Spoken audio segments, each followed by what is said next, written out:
हाँ, यही तो राजनीति है जी। अच्छा। वीरेंद्र सिंह को पॉलिटिकली जवान बच्चे कोई भी हो वो सबसे बड़ा खतरा मानता अपने बेटे के लिए। ठीक है। वो नहीं चाहता भाई उससे दूर रह के कोई बच्चा आगे। दुष्यंत चौटाला का वोट वीरेंद्र सिंह का विरोध का मिला था जी। अच्छा। बीजेपी का विरोध का मिला था। और दुष्यंत चौटाला की जमीन नींव उसी दिन कमजोर होगी जिस दिन उसने बीजेपी के साथ चला गया। तो दोनों घरानों से लोग तंग हैं जी। और वो चाहते भी कोई आम परिवार का बच्चा विधायक। वर्कर मीटिंग वीरेंद्र सिंह की हुई थी। उस मीटिंग में 500 लोग थे। उनके सामने वीरेंद्र सिंह की यही भाषा थी, बोले ये उल्लू के पट्टे कब्जा कर जाएंगे, बोले आज 90 सीट है, बोले आज मैं लड़ूं, फिर मेरी बीवी लड़े, फिर मेरा बेटा लड़े। और उन्होंने नाम लेके कहा था, बोले मैं चाहता हूँ मनोज जैसे आम परिवारों के बच्चे आगे आए, इनका नंबर कब लगेगा। तो आज वो उनकी बीवी भी आई और उल्लू का पट्टा भी आया। कि डिप्टी सीएम के कार्यकाल में दुष्यंत के कुछ उचाना में काम हुए हल्के में? नहीं, कुछ नहीं।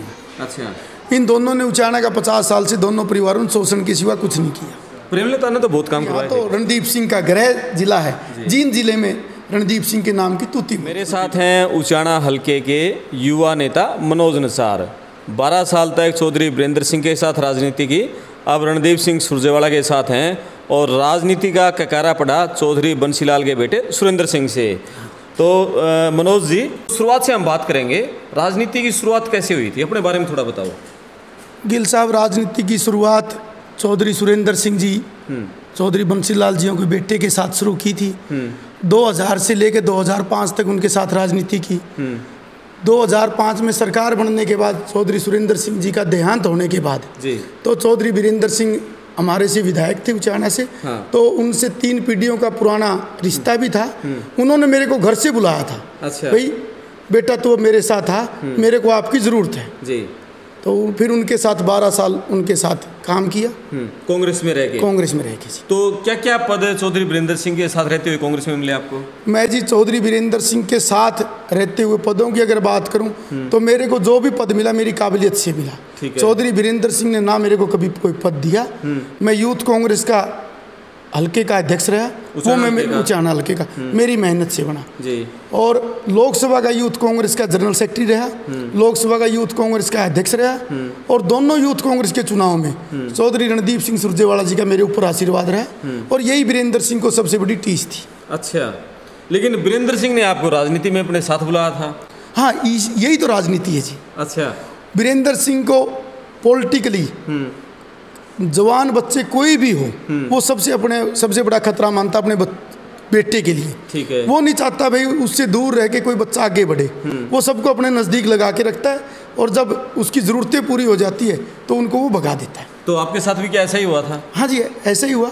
मैं नहीं, मेरे साथ जैसे तो बहुत लोग हैं वहाँ। अच्छा। और 3 तो हम दोस्त हैं। हाँ। जिसका वीरेंद्र सिंह ने बहुत यूज किया। ओके, नाम बताओगे तीनों के? हाँ जी। वीरेंद्र गोगड़िया है। हाँ। सुरेंद्र शोकंद है। हाँ। हम तीनों दोस्त इस वीरेंद्र सिंह के साथ कंधे से कंधा मिला के हमने 12 साल काम किया।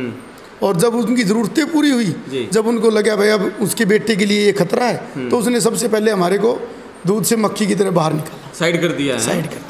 क्या ये बताओ, वीरेंद्र सिंह तो वहाँ का बड़ा नेता है और उनने कांग्रेस में रहते हुए दूसरा कोई कांग्रेस का बड़ा नेता उभरने नहीं दिया। यही कारण रहा कि कोई दूसरा नया नेता पैदा नहीं? हाँ जी, सही बात है। कैसे वीरेंद्र सिंह की कैसी रहती है फिर? वीरेंद्र सिंह के जी कोई हजम ही नहीं होता भाई कोई आम परिवार का बच्चा आगे बढ़े। वीरेंद्र सिंह की सबसे बड़ी कमजोरी यही है जी। वो चाहते ही नहीं कोई आम परिवार का बच्चा उनके साथ आगे बढ़े। वो यूज करता है बच्चों को। तो लेकिन वीरेंद्र सिंह तो कहता है कि जितना युवाओं को मैंने आगे बढ़ाया है भाई, वहाँ देखो वो तो वहाँ अक्षत्रप है, बड़ा नेता है वहाँ का, चौधरी छोटूराम का नाती है भाई, टिकट उसकी तो कटेगी नहीं। लेकिन वो कह रहे कि मैंने युवाओं को बहुत आगे बढ़ाया है। वैसे ऐसा कोई एक उदाहरण बताए वीरेंद्र सिंह किसी का नाम लेके, किसको बढ़ाया जी? कोई एक नाम तो बताए वीरेंद्र सिंह, तब पता लगे बढ़ाया या नहीं बढ़ाया। अच्छा, लेकिन वीरेंद्र सिंह के आप ये समझते हो कि क्या वीरेंद्र सिंह की टिकट कट के किसी दूसरे को दे दी जाए? ऐसा भी हो सकता है क्या कभी? नहीं, वीरेंद्र सिंह आज कांग्रेस में है ही नहीं। वो बीजेपी में नहीं, जब बीजेपी में है या कांग्रेस में है, वो जिस पार्टी में रहे उनकी तो टिकट कट नहीं सकती। नहीं कटती, वो बीजेपी में है तो चुनाव लड़ेंगे बीजेपी से। इसका बड़ा नुकसान तो होता है जब बड़ा नेता किसी पार्टी में होता है तो नई पौध नहीं उभरने पाती। नहीं उभर पाती जी। मैं जी आपको गिल साहब मेरे आंखों के सामने का उदाहरण बताता हूँ। आपने कभी वीरेंद्र सिंह की एक वीडियो भी सुनी होगी। भाई कोई उल्लू खरीदने गया तो वीरेंद्र सिंह उस वीडियो में कहता है बोले ये उल्लू है 100 रुपये का। अरे बोला जी उसने खरीदने वाले ने सोचा भी छोटा खरीद लेता हूँ सस्ता होगा, बोला जी ये दे दो। वो उल्लू बेचने वाला बोला ये 200 रुपये का। तो वीरेंद्र सिंह बोला भाई ये, वो आदमी पूछने लगा तो ये 200 रुपये का क्यों, ये 100? बोला जी ये उल्लू का पट्ठा है। वीरेंद्र सिंह ने मेरे को बुआनी खेड़े का इंचार्ज लगाया था। बुआनी खेड़े में वर्कर मीटिंग वीरेंद्र सिंह की हुई थी। उस मीटिंग में 500 लोग थे, उनके सामने वीरेंद्र सिंह की यही भाषा थी। बोले ये उल्लू के पट्टे कब्जा कर जाएंगे। बोले आज 90 सीट है। बोले आज मैं लड़ूं, फिर मेरी बीवी लड़े, फिर मेरा बेटा लड़े। और उन्होंने नाम लेके कहा था, बोले मैं चाहता हूँ मनोज जैसे आम परिवारों के बच्चे आगे आए, इनका नंबर कब लगेगा। तो आज वो उनकी बीवी भी आई और उल्लू का पट्टा भी आया। सही बात कही आपने। ब्रिजेंद्र सिंह पहले हिसार में आया, अब ये चर्चा है कि वो उचाना भी लड़ेगा जी, वो चर्चा है। वही तो मैं आपको बताना चाहता हूँ ना, वीरेंद्र सिंह की क्या सोच थी, क्या लोगों को बेवकूफ़ बनाता था। उसने हमारे को बोला भाई मैं आम परिवार के बच्चों को आगे लेके आऊँगा। बोला मैं परिवारवाद के खिलाफ हूँ, मेरी बीवी, बोला किसी नेता की बीवी को टिकट चाहिए, किसी के बेटे को टिकट चाहिए, तो आम परिवारों के बच्चे क्या करेंगे। और जब वीरेंद्र सिंह का दांव लगा, सबसे पहले अपनी बीवी को विधायक बना, दोबारा दांव लगा अपने बेटे को मेंबर ऑफ पार्लियामेंट बनाया। लेकिन जब वीरेंद्र सिंह से सवाल करते हैं तो वो कहते हैं हम थोड़ा अलग हैं उस कैटेगरी से, परिवारवाद वाली कैटेगरी से, हम छुटराम के नाती हैं, हमने पार्टी को यहाँ पहुँचाया है, हमने बांगर की आवाज़ उठाई, तब वो इस तरह तर्क देते हैं। परिवार से आगे निकले कब है? आज तक तो परिवार से बाहर निकल नहीं पाए और अब कोई उम्मीद है नहीं। अच्छा, उचाना की सियासी गलियारों में ये चर्चाएं भी हैं कि वीरेंद्र सिंह कांग्रेस में आ सकते हैं। हो सकता है जी, राजनीति में कुछ भी संभव है जी, उसके लिए मैं कुछ नहीं बोल सकता। तो ये क्योंकि बड़ी लीडरशिप का काम हो क्या। अभी देखो उचाना में पिछली बार आमने सामने की लड़ाई थी, दुष्यंत बड़े परिवार से थे, उनकी अलग इंडिपेंडेंट पार्टी है, उधर वीरेंद्र सिंह से थे, अभी बीजेपी से। अभी मान लिया यदि वीरेंद्र सिंह कांग्रेस में आते हैं तो क्या उचाना रुझान क्या, माहौल क्या है? नहीं, वीरेंद्र सिंह कांग्रेस में हो सकता है, अभी तो संभावना है। हाँ, और संभावनाओं पर राजनीति आपको ही पता गिल साहब नहीं चलती। हम तो खुद अपना दावा मजबूती से रख रहे हैं। हम विधानसभा का चुनाव लड़ने के लिए कांग्रेस पार्टी में दावेदारी है हमारी और कोशिश करेंगे। और ये है भाई हम कांग्रेसी हैं, कांग्रेस पार्टी की टिकट पर कोई भी साथी चुनाव लड़ेगा तो हम उसकी तय दिल से तन मन धन से मदद करेंगे। अच्छा, रणदीप गुट से आप हो गए और हुड्डा गुट से वीरेंद्र खोगड़िया हैं, टिकट किसी को मिलती है क्या कांग्रेस एक साथ रहेंगे? बिल्कुल एक साथ रहेंगे जी। वीरेंद्र को मिले जी, सुरेंद्र को मिले, दिलबाग को मिले, किसी को मिले, हम एक साथ हैं। अच्छा, हमारा सभी का एक ही मकसद है, इन दोनों बड़े घरानों का उचाना में धूल चटाना। अच्छा, क्या आपको लगता है कि अभी जैसे दुष्यंत भी वहाँ से डिप्टी सीएम भी हैं और यूथ एक बड़ा बांगर का उनके साथ लगा हुआ है, क्या उचाना की जनता इन दोनों से पीछा छुटा लेगी जो आप कह रहे हो? हाँ जी, छुटा लेगी।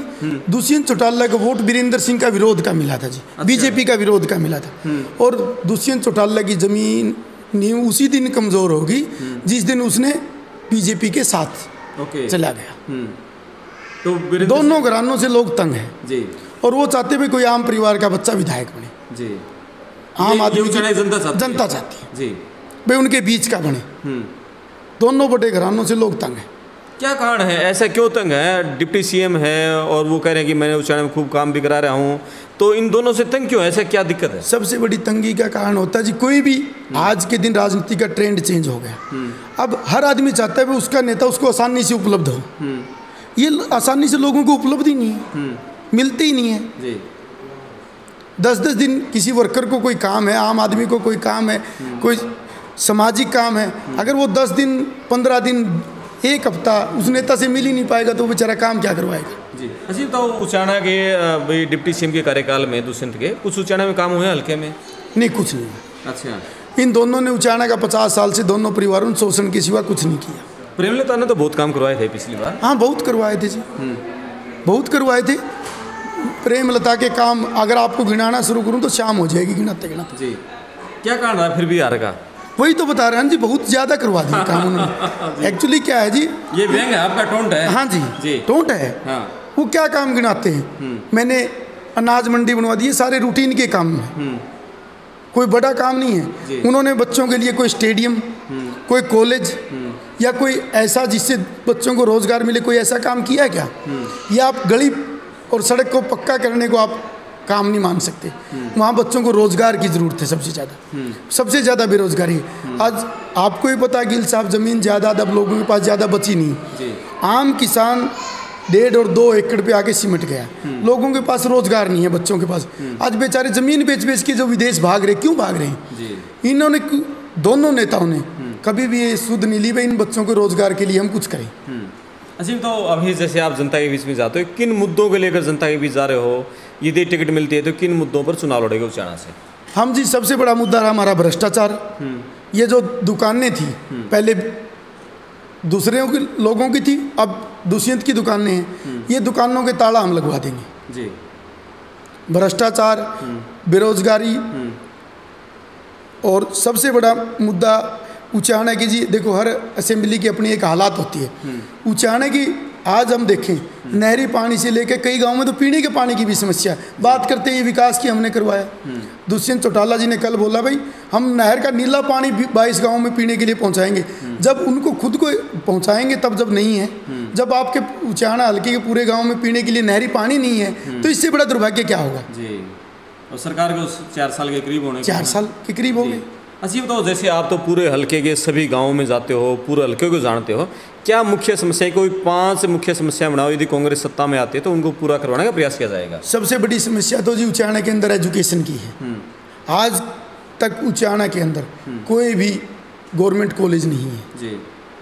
उसमें चौटाला साहब का भी सरकार रही है, वीरेंद्र सिंह जी इतने टाइम रहे, किसी ने, दोनों में से किसी ने भी सुध नहीं ली। उचाना की सीवरेज व्यवस्था, सबसे बड़ा मुद्दा है जी नहरी पानी। हमारे कई गांव में पीने के पानी की भी इतनी बड़ी समस्या, खेतों के लिए तो कहाँ नसीब होगा जी। और तीसरा सबसे बड़ा मुद्दा है जी, बच्चों के लिए आज तक हमारे यहाँ उचाना में स्टेडियम नहीं है। वो क्या करें? तहसील में तहसीलदार नहीं, बीडीओ ब्लॉक में बीडीओ नहीं। भ्रष्टाचार सबसे बड़ा मुद्दा है। आज के दिन बगैर पैसे दिए उचाना तहसील में, बीडीओ ब्लॉक में कहीं काम नहीं होता। सबसे बड़ा मुद्दा उचाना के अंदर भ्रष्टाचार है जी। क्योंकि कोई भी अधिकारी आता है वो मंथली देता है, उसको आम लोगों से क्या मतलब है जी। चलो, सबसे आखिर में सवाल, कर्नाटक में कांग्रेस की बड़ी तकड़ी जीत हुई है, क्या मानते हैं कांग्रेस की वहाँ जीत का असर हरियाणा में, उचाना में कुछ पड़ेगा? हाँ जी, हरियाणा में भी पड़ेगा और उचाना में भी पड़ेगा जी। और क्योंकि इस जीत के पीछे सबसे बड़ा जो हाथ है वो इस बांगर के बेटे, जींद जिले के बेटे रणदीप सिंह सुरजेवाला का है जी। और रणदीप सिंह सुरजेवाला ने जो वहाँ मेहनत की, उस मेहनत का असर कर्नाटक में हुआ जी। और कहीं भी चुनाव कोई पार्टी जीतती है उसका स्वाभाविक असर होता है। और यहाँ तो रणदीप सिंह का गृह जिला है, जींद जिले में रणदीप सिंह के नाम की तूती बोलते हैं। नो डाउट रणदीप ने कर्नाटक में अच्छी मेहनत की है और उससे कहीं ना कहीं कांग्रेस में उनका कद बढ़ेगा। तो ठीक है, धन्यवाद, भविष्य मिलते रहेंगे। धन्यवाद, नमस्कार। थैंक यू, नमस्कार।